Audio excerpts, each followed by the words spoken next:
Maybe you're starting to explore a career as an appraiser and want to know if now is the right time to get started. Or you're measuring your career span in decades and want to find out more about the latest apps, technology, and resources that can make your life and work a bit easier. Get the answers and insight you need with Beyond the Numbers, a podcast from McKissock Learning. I'm Julie Mohlendorp-Floyd, course and curriculum developer and instructor here at McKissock. Join me and an expert guest each week as we dive into the topics that matter most to appraisers, from industry and education news to marketing and other insights to help you run your business more effectively. If you'd like to stay at the forefront of appraisal news, boost your career, or just learn more about the profession, subscribe to Beyond the Numbers with McKissock Appraisal at Apple Podcasts, Spotify, or wherever you get your podcasts. Hope to see you there soon. Welcome to Beyond the Numbers with McKissock Appraisal. I'm your host, Julie Mohlendorp-Floyd, a certified general appraiser in both Missouri and Kansas, and a course and curriculum developer and instructor for McKissock. Today, our guest is Rich Correll, principal at Correll Commercial Real Estate Services, a firm providing appraisal and consulting solutions for commercial properties for financing, litigation, and estate reporting. Today is part 2 of our Focus on Commercial series, and today we are talking about what is up with the industrial market. So welcome back, Rich. Good to have you. Thank you, Julie. It's fun to be back. We left off with office real estate. Now we're going to industrial. Now we're jumping into industrial. What's happening? Where office was really more like surgery, this is going to be like going to the beach. Okay, I'm all for a day at the beach. Yeah, we're in a whole different world now, and it's really so, I don't know if the word is soothing, or it's nice to see that expectations are all aligning nicely, values and supply and demand. But before we get into some of the details on what's happened with this market, let's talk about what is this market. Right. So what makes up the industrial market? So industrial is manufacturing properties where they make stuff. It's warehouse distribution, where big bulk warehouses where they ship stuff. Okay. And of course, everybody thinks of Amazon immediately with that. Sure. And then we have flex space, which is a higher percent of office space, and then maybe a rear warehouse. Okay. And lastly would be the specialty categories, which kind of includes everything else, which is food manufacturing, food processing, or oil refinery type properties, anything that's built specialized for a specialized purpose. But most of the major brokerage firms that talk about this class are talking about all of the stuff that is leasable and sellable as space. For either storage or making stuff or having an office in there, as well as a back warehouse space. That would be the flex category. As many people probably imagine, the pandemic, we talked about the office's transition through the pandemic and how rocky that road is with a paradigm shift and things. There's no real paradigm shift here due to the pandemic, but what there is a tremendous and gigantic spike in demand. Okay. Suddenly, everybody was ordering stuff online. Absolutely. It created a gigantic need for distribution space. Manufacturers were killing it in certain categories. One of our clients, and of course, I'm in Indiana, where it's the RV industry capital up north. One of our clients makes these campers that go on the back of pickup trucks. You've probably seen them. Sure. And they had higher demand for those during the pandemic than their entire 50-year history. I can imagine. That's right. Once you say these things, you can actually imagine that this is true. And that was the case. Another one of our clients makes boxes. Once again, they said we can't possibly keep up with the demand that's happening in Sure. this. We were worried as appraisers at the front of it, how many places are going to go out of business. I mean, there was big Hmm. concern across the board. You probably remember. But as we went to deal after deal in industrial real estate, the vibe was always very positive. They were booming. They were Wow. doing better than they've ever done. So what happened as a result of that is, as you can also kind of think of other classes of real estate, there was a gigantic surge in development. Okay. So we went from, in North America and the U.S., in that 2019, there would be like 300 million square foot of additional supply.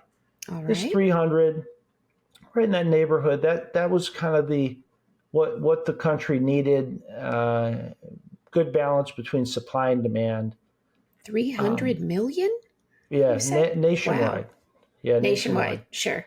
Sure. Um, that spiked in 2022. That spiked to 800 million. Oh, wow. Right, Okay. almost triple. Almost tripled. Interesting. Right, and I've seen and the as huge you warehouses popping up all exactly around. Who are right. they? What does that mean? Are those spec spaces? Are they build to suit? What are they?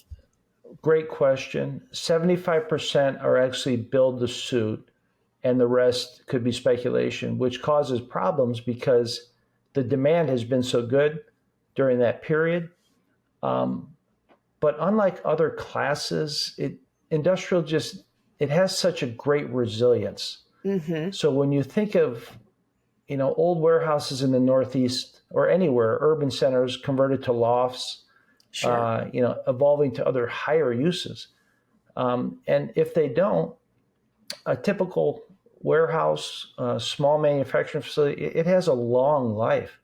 It's in demand by back end users for 100 years. Right. So We talked yeah, in the office sector about things that were that were built before 2000 just didn't have the market appeal. So what I hear you right, saying is not the same thing for the industrial market. exactly. It's very Okay. adaptable. It's very resilient. That's why investors love it. I mean, they love the other stuff too, but I personally love industrial. I think it's the best asset class to work in. I wrote a book on self storage, which is sort of a cousin of industrial because it's just kind of Sure. basic block and metal construction for some of that stuff, and it's used to store stuff. And I guess But it makes sense when you talk about build to suit that building to suit for a warehouse use isn't as specific and maybe as detailed as it would be if you were building to suit, say, office space. It's easier to repurpose ex- industrial, it sounds exa- like. exactly, the specs for industrial, while they do have specifications, it is very bread and butter, Sure. building block type stuff. And we'll talk about the new limitations to that thought process a little bit, in that what's happening next is the users are Hmm. requiring such an immense amount of power from the Okay. electrical grid because the uses are evolving to be more technology centric, from Hmm. manufacturing and distribution, plus specialty uses like data centers. And that's creating, if you want to call it, an external pressure, right?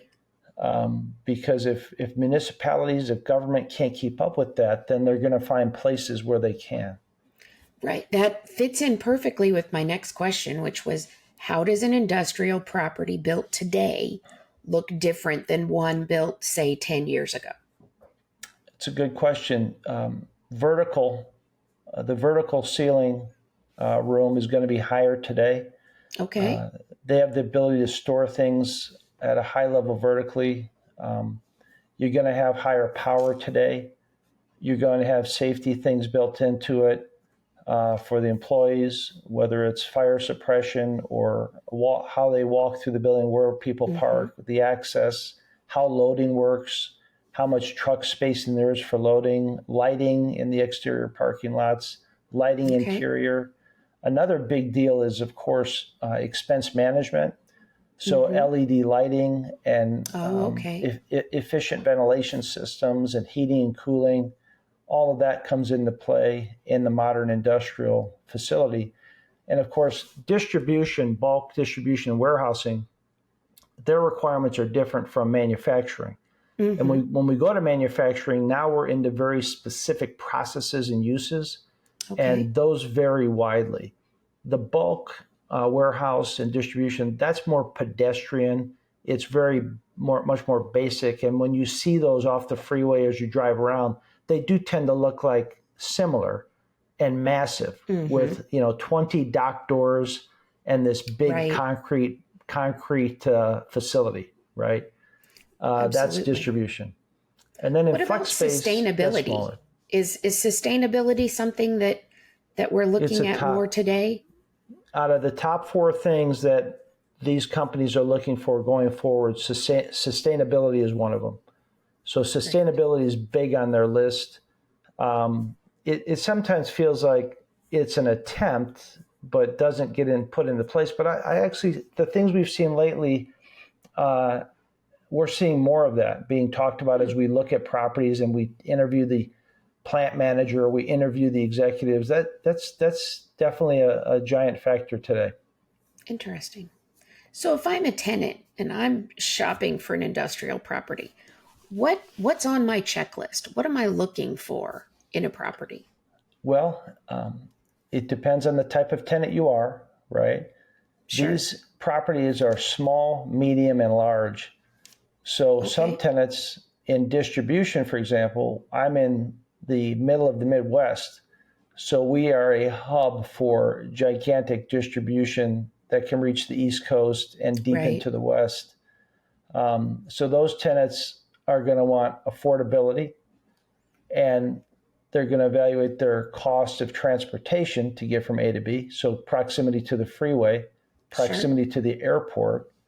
Okay. These will be some of the big features. Then as far as the facility itself, how much space do they need, and is there space for expansion if they start to grow? And we have an abundance of that type of space around here. So are tenants looking or occupants, are they willing to look farther away from maybe your metro areas now than they used to be? There's two things. One, they have to because land is consumed, right? They need a big chunk of Right. land. And two, municipalities aren't really hip on industrial. You Right. know, it's not something people want to live next to, and they're not apt to zone it in the prime areas. Hamilton Okay. County here, which is one of our prime counties, they won't let any industrial come in. They're very resistant to it. Hmm. So the guys have to go on the outer perimeter counties and areas to build these big places. Okay. So you said, we've got so much more space, but we also have more demand. What are we seeing as far as rental rates?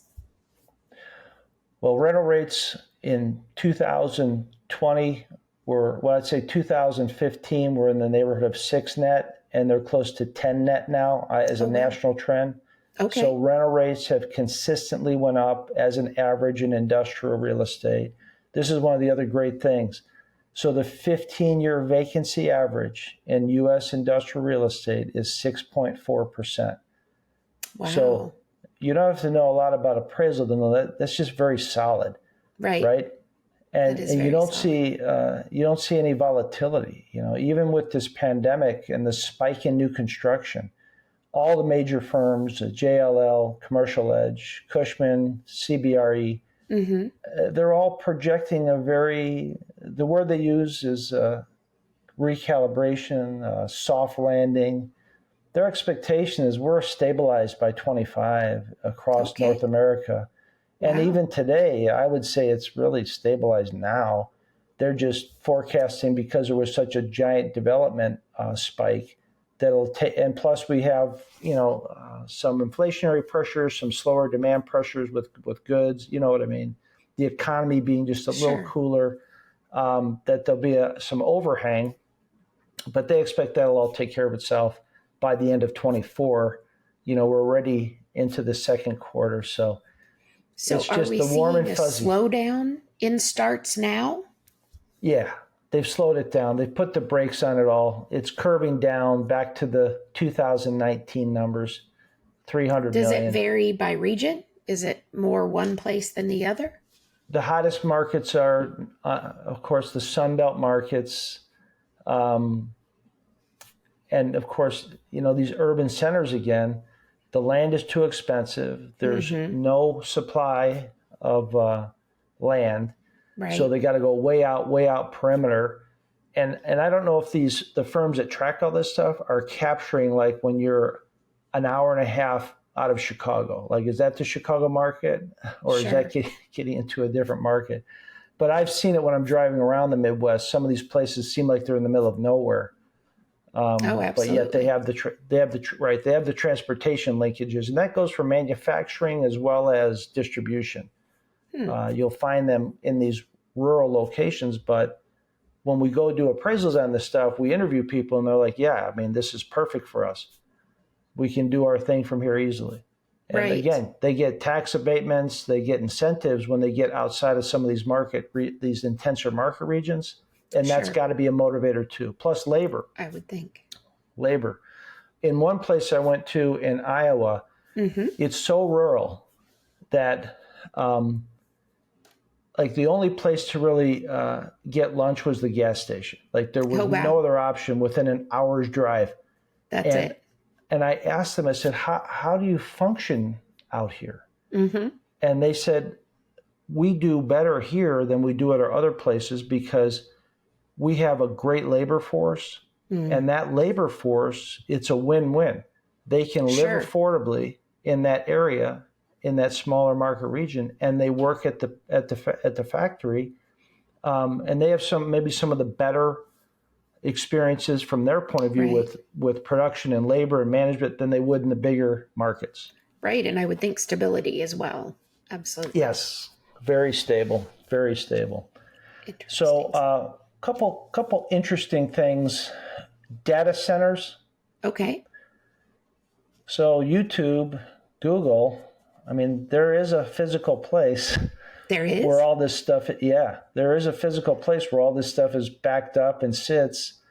And in 2023, that market, beyond just real estate, that market is considered as a $300 billion market. Wow. And that's growing to $600 billion by 2030.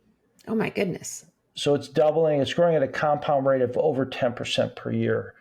So this whole idea of AI and data, that's continuing to grow and be a force in the markets. Quick segue back to the office compared to the industrial. Yeah. Which I wanted to get in here as a factoid. In quarter one of 24, in North America, in the U.S., the absorption of office space, total office space, was minus 31 million square feet. So that's a negative. Right. In the same time frame, the absorption of industrial was plus 14 million square feet. Wow. So one went down substantially while the other increased substantially. Right. Just a little flashpoint, just a little health test. Right. But when you get into what these manufacturers are doing, which is beyond appraisal stuff, but it's just, we want to have an understanding a little bit with the 3D modeling, AI, the power grid situation. The demands on logistics are incredible today. True. With Amazon delivering packages same day, the demand on logistics is just at a highly evolved level. So these centers, they move quickly, and I've been in some with robotic package picking, and it is sort of sci-fi-ish. I mean, you see these robotic machines going as fast as you can imagine, picking packages to be put in slots for delivery. It's amazing. There's still people around, but the robots are doing a lot of work. I order dog food at 9 a.m. and it's here by 4. My Right. dogs are happy. Yeah, it almost seems magical. And we start to expect it. But behind the scenes, if you saw what was going on behind the scenes, it can be pretty intense. We don't want to wait. We do not want to wait. We do not want to wait. We want it. So the category is great. It's got tremendous bill of health. I want to talk about with some of this talk, what are the implications or what's the thought process with appraisers? Sure. And values and stuff. And I'm kind of big on this. Like, even with all this dramatic changes, the appraiser toolkit of, the three approaches to value: cost and sales and income, these are still our primary weapons. They are. We're not changing that. And concepts like obsolescence, functional, external, physical depreciation measurements with age life, I'm using these all the time. I mean, we're in litigation on a lot of things, and the courts and others, they expect the appraiser to utilize these methodologies to provide answers and opinions, But when we talk about AI or data centers or this kind of new stuff that's happening, we still have to consider, the location of the property, the we still access take it back to to the the property. fundamentals. We still have to inspect the building, right? But when we interview the participants, we are asking questions. We do want to learn, but we want to know how all this stuff influences decision making on leases. What's their lease rate? Why are they here? And we want to know, in many instances, in an older plant, I always ask, if you were to build this new, would you do it the same way? Okay. And invariably, they all say no, right? Right. They all say no. Something. Right. And when we find out what those changes are, I'll ask them, how much would that improve your efficiency? And this is an answer to functional obsolescence. Oh, sure. This is a grounding for our appraisal stuff that's being extracted from interviews. And, definitely, we do our inspection, we do interviews, then, of course, the market. Then we're looking at what users are paying for rent, what users are purchasing these properties for, sales comparison. And then, of course, income, like flex buildings, those are mostly multi-tenant properties where you have an office in front and then a warehouse. Those are very hot investment properties. They're great. They're very resilient. So many users can be in those, from the painting guy to the small shipping guy to pharma. And, in that market, we're looking at lease rates, competitive market lease rates, and we're looking at the internal lease rates of the property and cap rates for those types of assets, what they sell for. Right. So my main statement really is that while we talk about all this crazy stuff and it sounds, how will we keep up? The fact is, the appraiser can keep up. And while all these people know a lot of stuff, they still don't really know what the value of properties are and how you would determine that. So we're not obsolete. We're not obsolete. Not at all. Not at all. All right. Well, we value your time and insight, Rich. Your thoughts on the industrial sector are very important to us, as we are in part 2 of our 4-part series highlighting changes from the commercial side of the appraisal profession. I'm Julie Mollendorp Floyd, and it's been a pleasure to have you as my guest. Remember to subscribe and leave a 5-star review on Apple Podcasts, Spotify, or your preferred podcast platform. Your support is highly appreciated, and thank you for stopping by. Thanks for tuning in to this week's Beyond the Numbers. If you'd like to stay at the forefront of appraisal news, boost your career, or just learn more about the profession, be sure to subscribe to Beyond the Numbers with McKissock Appraisal at Apple Podcasts, Spotify, or wherever you get your podcasts. Thanks for stopping by.